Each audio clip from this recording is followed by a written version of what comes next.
and yet I've got to interact with her kids. Her kids, your kids too. Yeah, our kids. Her kids. We've got, so I want to interact with our kids, but I got so bitter with everything, with how it all went down. I want to move off of that. She's found her soulmate. She is happy as can be. He could have been rich in love, but he chose to be bankrupt in character. At this point, watching Kody Brown attempt fatherhood feels less like a family dynamic and more like a cautionary tale in televised narcissism. His apathy toward his own children, particularly the ones not linked to Robyn, has transcended neglect and entered the realm of emotional cruelty. The sheer audacity of a man who once preached family unity, now visibly punishing his kids because he resents their mothers, is staggering. The irony, of course, is that Kody never even pretends to care anymore. His brother's blunt criticism, arguably the most honest commentary the Brown family has produced in years, only highlights what everyone else has long known. Kody has forfeited every trace of moral or paternal credibility. The timing of his indifference, especially in the wake of Garrison's tragic passing, is grotesque. Any doubt about his capacity for empathy has been extinguished. Even men steeped in the manosphere delusions of dominance and self-importance at least acknowledge their children. Kody, however, manages to outdo them in cowardice, discarding his responsibilities while draping himself in hollow sermons about masculinity and legacy. The great patriarch rambles about manhood, idolizes his late father, and somehow misses the irony that he has become the antithesis of both strength and leadership. It's almost darkly comedic that Kody worries about how he appears on camera. One wonders if it ever occurs to him that his vile statements are being broadcast nationally, preserved forever as evidence of his failures. His children don't need therapy to process his absence. They need therapy to process the moments he is present, performing love like a man reading lines he doesn't understand. Gwendolyn's recollection of Kody's reluctance to attend her engagement party only sharpens the point. He showed up not out of paternal affection, but because the cameras were rolling. For him, parenthood is a prop, a role to be played when the lighting's good and the audience is sympathetic. Meanwhile, his endless obsession with Robyn continues to rot whatever scraps of dignity remain. 3 years post-breakup, he still can't speak without invoking Christine, or framing Robyn as the holy reward for his suffering. Everyone else has moved on, but Kody clings to his bitterness like it's his only companion. His need to publicly elevate Robyn while demeaning the other wives serves one purpose: punishment. It's emotional warfare disguised as self-pity. And what of Christine? The woman he belittled through pregnancy, labor, and motherhood now watches him disregard their youngest child truly, as if she were a stranger. Christine's grief isn't nostalgia. It's the mourning of someone who's realized the father of her children is a man incapable of love. Kody's behavior during Truly's childhood, abandonment, emotional withdrawal, casual cruelty, wasn't just negligent. It was a betrayal performed in front of millions. Even Robyn's facade is beginning to crack. When Kody peacocks before her, she looks less enamored and more exhausted, like someone realizing the man she defended is exactly what everyone warned her about. She's cleaning up the emotional wreckage of his ego, and the shine is wearing off. For years, the Brown family has suffered from collective politeness, a refusal to call Kody's behavior what it is. But every now and then, a moment like this episode's confrontation cuts through the fog. A simple, instinctive call-out that exposes him as the small, self-absorbed man he's always been. Kody Brown could have been rich in love, surrounded by children and grandchildren who adored him.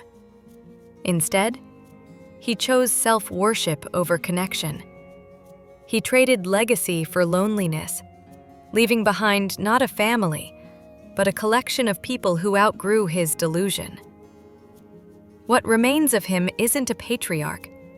It's a hollow performer in an empty house, still shouting about leadership to an audience that stopped listening years ago. Kody Brown says special forces gave him PTSD, But what it really exposed was his ego in combat boots. It appears Kody Brown's latest role on Special Forces has inspired not humility or perspective, but an Oscar-worthy case of imagined martyrdom. Viewers have already begun placing bets on his next act, a dramatic declaration of PTSD, a convenient diagnosis for someone who has long confused self-inflicted chaos with actual trauma. Naturally, this affliction will come complete with a fever, a deathbed, and a medical miracle shared, of course, with Robin, who will likely require a respirator the evil doctors once denied her. Kody's delusion has become a group project. His audience can only marvel as he blurs the line between reality TV challenge and combat deployment. The man who once refused to listen to his own wives or sons now considers himself a battle-hardened veteran of televised obstacle courses. One can almost hear the metals clinking as he salutes himself for surviving the rigorous discipline of the filmed unarmed forces, a unit so elite it protects nothing but his ego. His insistence on masculinity remains his most tragicomic trait. Every time he pontificates about what it means to be a man, he inadvertently provides a masterclass in the opposite. When paired with a female teammate, he bristles at authority, goes silent and sulks, because heaven forbid a woman lead while he's in costume. And make no mistake, it is a costume. Garrison, Payton, and Hunter wore actual uniforms. Kody, meanwhile, is a man playing soldier in a reality TV sandbox, mistaking camera time for valor. Were this merely about vanity, it might be forgivable. But Kody's delusion crosses into parody when he appropriates real military suffering for his own storyline. It's as if he believes enduring a few televised push-ups entitles him to the moral weight of those who faced actual combat. The difference? Real soldiers can't storm off set when things get difficult. If history repeats itself, his inevitable ailment will soon require another household award.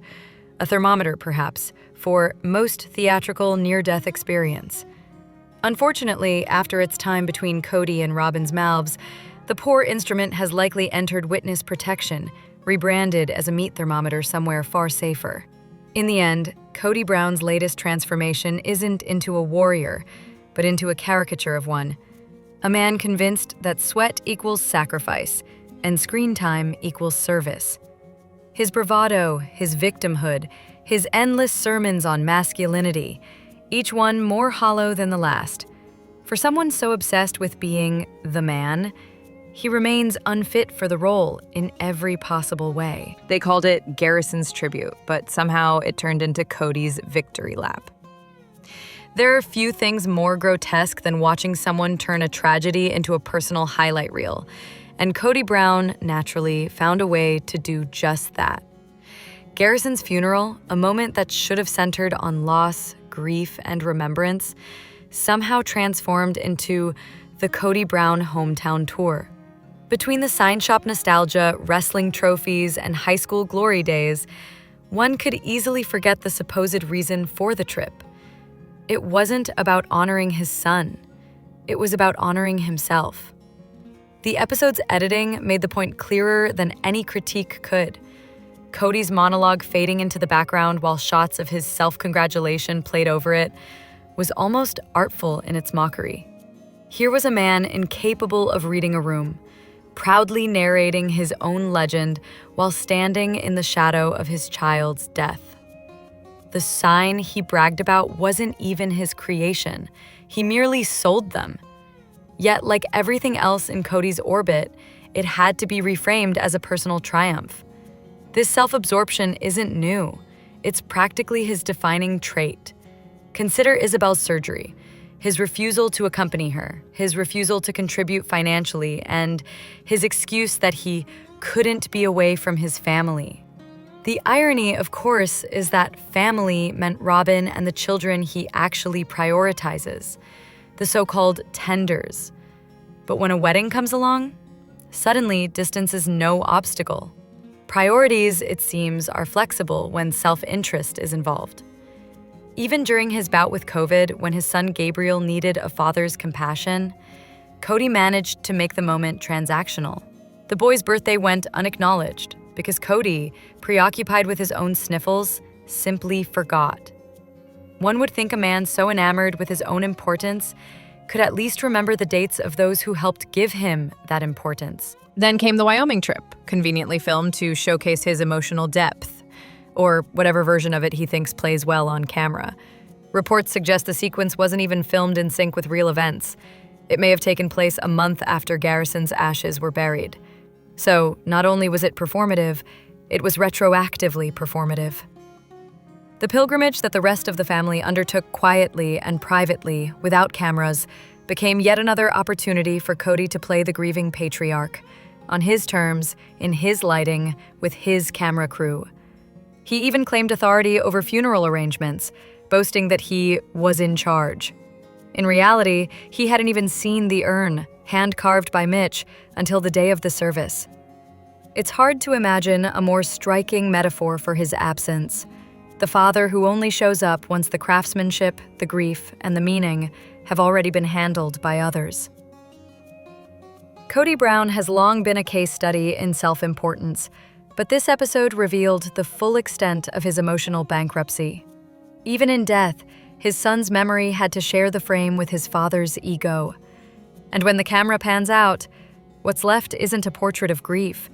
It's a man so consumed with self-image that not even tragedy could humble him. Everyone blames Kody for being a terrible parent, but what if all the sister wives share the blame? There's no denying Kody Brown's crown as the reigning champion of bad parenting.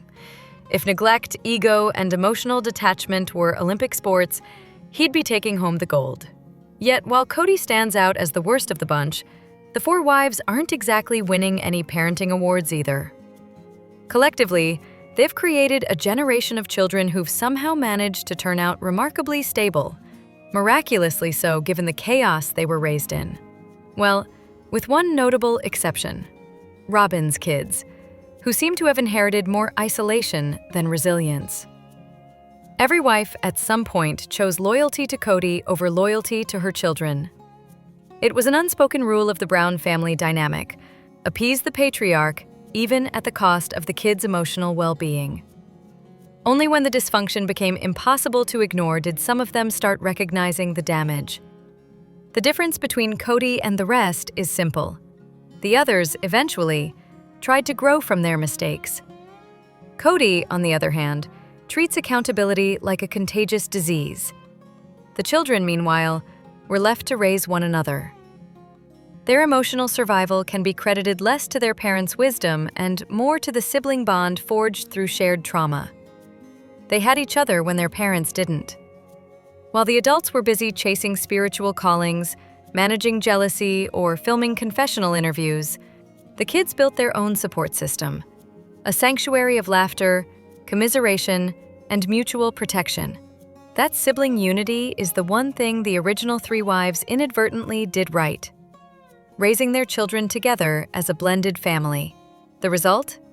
A network of young adults who still show up for each other, faults and all. In contrast, Robyn's children were left on an island of isolation, separated from the collective upbringing that helped the others survive. It's no wonder they seem disconnected from the broader family fabric. And then there's Garrison, a heartbreaking reminder of what happens when years of emotional neglect and dysfunction go unaddressed. His story isn't an isolated tragedy. It's the inevitable consequence of a family system built on spiritual justification and self-absorption rather than real empathy. The Brown parents' greatest collective achievement may be that their children are still standing. Despite the narcissism, the manipulation, and the public spectacle of it all, the kids have somehow become the most grounded people in the entire saga. They are the living proof that resilience can bloom even in the most toxic soil. He trained 3 hours a day to survive Special Forces, but not 1 minute to save his family. The producers of Special Forces likely thought they were casting a midlife cautionary tale. A man of average physical ability but with emotional baggage heavy enough to make for riveting television. What they got instead was Kody Brown, surprisingly fit for 57, impressively self-satisfied, and utterly incapable of self-awareness. In theory, the show's format offers redemption arcs, celebrities confronting their weaknesses, finding humility, maybe even achieving a touch of growth. Kody, however, seems allergic to introspection. Watching him face challenges is like watching someone compete in a mirror. He only sees himself, and the reflection is flawless in his mind. Producers might have been hoping for vulnerability. Instead, they got vanity wrapped in delusion. There's no denying he's performed better than expected in the physical challenges. He's outlasted the likes of Brittany Cartwright and held his own alongside figures like Tom Sandoval, Jojo Siwa, and Gia Giudice, contestants who turned out to be more capable than the public gave them credit for. But while others use the show to demonstrate resilience, Kody uses it as a stage to reaffirm his own mythology. The misunderstood patriarch who just needs an audience to applaud his endurance. Of course, that endurance doesn't extend beyond the obstacle course. Kody reportedly trained over 3 hours a day for this show, a devotion he never managed to apply to his marriage or his children. Had he invested even a fraction of that energy into emotional fitness, his family brand might not have collapsed under its own hypocrisy. But emotional labor has never been his sport of choice. In typical fashion, Kody projects humility while quietly chasing hero worship. He likely sold producers a narrative of the quiet, reflective older man seeking transformation, only to show up as a self-declared warrior ready to prove his superiority. His need for validation from other men remains as desperate as ever, masquerading as discipline and courage. Ultimately, Special Forces thrives on controversy as much as competition. Casting polarizing reality stars guarantees publicity, not personal evolution. For most participants, it's a paycheck and a PR boost. Tom Sandoval used it to aid his apology tour. Kody, predictably, uses it to feed his own myth. He'll no doubt consider his physical performance a triumph. And in a sense, it is, if one defines success as proving you can out-push up your emotional growth. But as Judge Judy once said, beauty fades, dumb is forever. And Kody, ever consistent, seems determined to prove the permanence of that truth. Kody Brown doesn't need therapy, he needs a dictionary. Kody Brown's latest obsession appears to be vocabulary, or rather, the illusion of it. The man seems convinced that sprinkling words like benevolent into his tantrums transforms him from floundering patriarch to philosopher king. Unfortunately, the only thing he's mastering is the art of sounding ridiculous. Benevolent moods? That's not self-awareness. That's a man auditioning for sainthood with a thesaurus. It's as if Kody keeps a word-of-the-day calendar in his bathroom and considers it scripture. First it was gaslighting, then culpable, and now benevolent. Soon we'll probably hear him describe himself as magnanimous while berating someone for disobedience. His vocabulary advent calendar seems to hand out grandiose adjectives instead of chocolates, each one wrapped in insecurity and delusion. This fixation on big words is more than comical, it's symptomatic. For years, Kody was surrounded by people who treated him like a prophet, hanging on his every half-baked metaphor about the Garden of Trust or rewriting history. Now that the audience has evaporated, all that remains is a man desperately performing intellect for a crowd that no longer exists. He's not evolving, he's unraveling. Watching him cling to language as a substitute for respect is almost Shakespearean, if Shakespeare had written about midlife crises in cul-de-sacs. Of course, the irony is exquisite. The word benevolent means marked by kindness and a desire to do good, two qualities as foreign to Kody as humility. This is the man whose benevolence extends about as far as his reflection in the mirror. The last time anyone could plausibly call him charitable would be if self-adoration counted as philanthropy. Kody's misuse of these words isn't just laughable, it's telling. It reveals a man overcompensating for intellectual insecurity, mistaking vocabulary for virtue. He parrots terms like cognitive dissonance and recency bias, as if repetition might make them profound, unaware that misusing psychology buzzwords doesn't make one wise, it makes one insufferable. The unraveling of his self-made mythology has been a spectacle. Once, he had a house full of worshippers. wives, children, and hangers-on, all vying for his approval. Now, only Robin and her children remain to feed his ego, and even their adoration can't fill the silence left by everyone else's departure. For a man who believed himself divine, losing his congregation must feel like exile from his own kingdom. And perhaps that's the most satisfying part. The man who once dreamed of godhood, complete with his own celestial planet, can't even manage linguistic coherence on Earth. If there's any justice in the universe, Janelle will secure her church divorce and officially sever the last thread of his imagined divinity. He can keep his benevolent moods. The rest of the world will settle for accuracy and a dictionary. Christine didn't destroy Kody Brown's family. His ego did. For a man who claims to be the patriarch of a sprawling plural family, Kody Brown has managed to achieve something quite remarkable. He's become both irrelevant and insufferable at the same time. The latest episode once again proves that Kody's greatest competition isn't between his wives. It's between his ego and his own reflection. Let's start with his melodramatic need to move because of things that happened in the old house. Reasonable, perhaps, until he throws COVID into the mix as one of those things. As if a virus that affected the entire planet left a unique emotional residue on his personal drywall. Then there's Janelle, pragmatic, grounded, and the only wife who ever understood how money works. Her fear that Kody's greed would swallow their finances whole is entirely justified. Thankfully, the lawyers she and Mary hired seem to be keeping that beast on a leash. For now. Kody's definition of family funds has always been suspiciously synonymous with Robin's mortgage payment. Speaking of Robin, Kody's devotion to her borders on parody. He dotes on her like a man who's trying to convince himself that love can be purchased, though one suspects Robin's enthusiasm for this arrangement waned around the same time his hair began resembling a sun-dried clown wig. She's a kept woman, and he's a man who needs a kept audience. Their arrangement is less romance and more real estate transaction. His ongoing fixation with Christine, however, is where the delusion truly blooms. 3 years later, he's still nursing the wound of being left by the wife he assumed would quietly fade into the background like Mary did. The insult wasn't just that Christine walked, it's that she did so with dignity, equity, and enough independence to fund her own future rather than his vanity projects. She was supposed to be the compliant one, the loyal foot soldier in his self-proclaimed kingdom.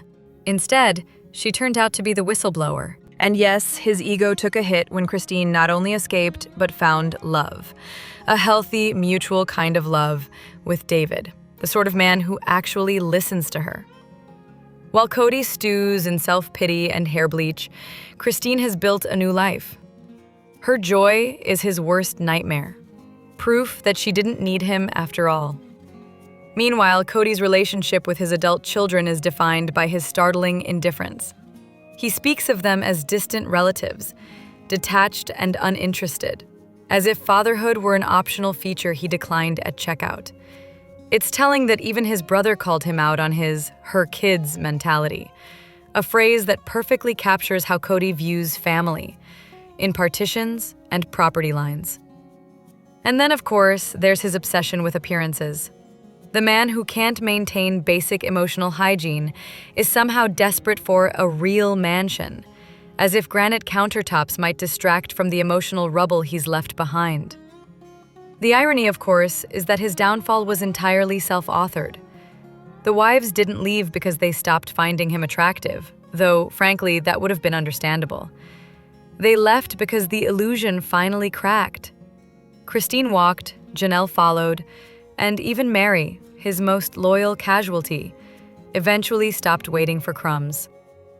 Now, all that's left is Kody and his delusions, swirling around his special forces haircut like tumbleweeds in the desert of his self-awareness. His empire of control has collapsed, and the king has no throne, just a mirror he's too vain to look into honestly. They thought they were building a legacy. What they actually built was a cautionary tale. For a couple so convinced of their divine destiny, Kody and Robin Brown have an astonishing inability to think past next week. Their story is less a tale of plural marriage gone wrong and more a case study in impulsivity, greed, and the absolute refusal to play the long game. From the beginning, both operated with the kind of short-sighted arrogance that assumes good intentions, or at least good hair, will sustain a family empire. The question they never seemed to ask themselves was painfully simple. Are the decisions I'm making today going to lead me to the future I want? Spoiler, they did not.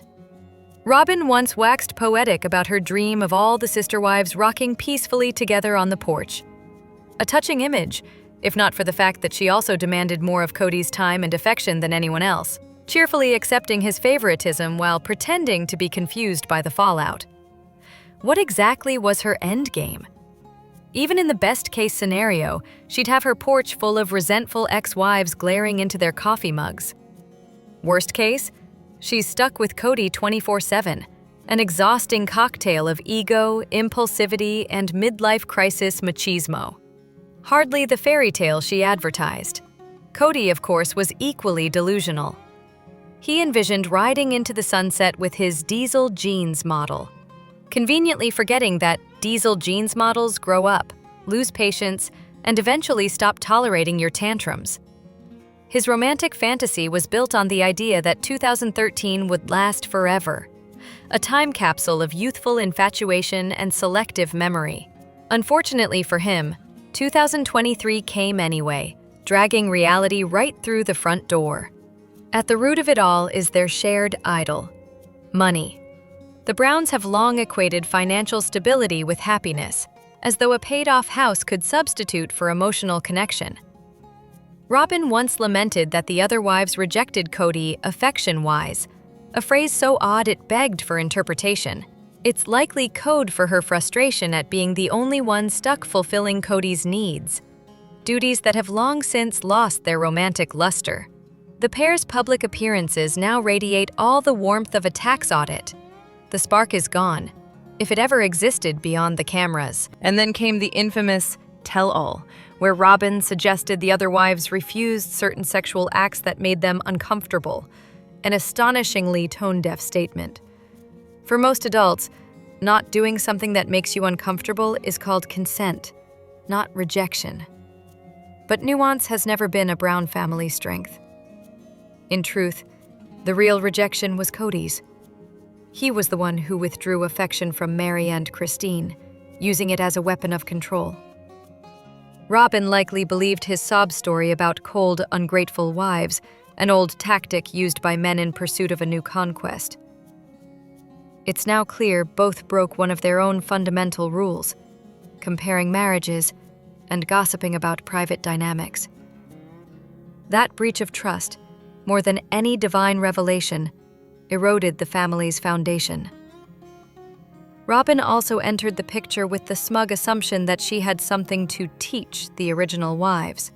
She viewed herself as the model plural wife, devoted, submissive, and endlessly validating of Kody's ego. Her self-righteous tutorial on how to do polygamy right was received, predictably, like a sermon from someone who skipped the years of struggle but still wanted credit for enlightenment. Kody, naturally, adored this version of obedient love. The irony is that for all their talk of eternal family unity, none of these adults seem capable of basic future planning. Retirement only entered the conversation once they were well into their 50s. They bought Coyote Pass without the slightest understanding of how to develop raw land, let alone fund it. Christine waited until her daughter was in agony from scoliosis before applying for insurance. Janelle impulsively bought a fifth-wheel trailer, planning to live in it during Flagstaff winters, no less. At least Christine, now freed from the circus, has discovered the radical concept of financial foresight, investing in real estate and turning homes into rentals. Meanwhile, Kody appears to believe that because he's marginally wealthier than some other polygamists, he's basically the patriarchal Kardashian of Flagstaff. The reality? He's a D-list reality star with overinflated confidence and underfunded savings. Perhaps the most revealing glimpse into the Browns' financial logic came from Mary, who casually described robbing Peter to pay Paul as standard practice. That simple phrase encapsulates the family's entire legacy. Emotional debts, spiritual overdrafts, and a long history of spending more than they could ever afford, financially, emotionally, or otherwise. In the end, Kody and Robin's downfall isn't tragic. It's predictable. They mistook short-term indulgence for divine destiny, loyalty for ownership, and money for love. The result is exactly what happens when you build your future on ego and instant gratification. Eventually, the bill comes due. Hit subscribe, because someone has to keep calling out the irony.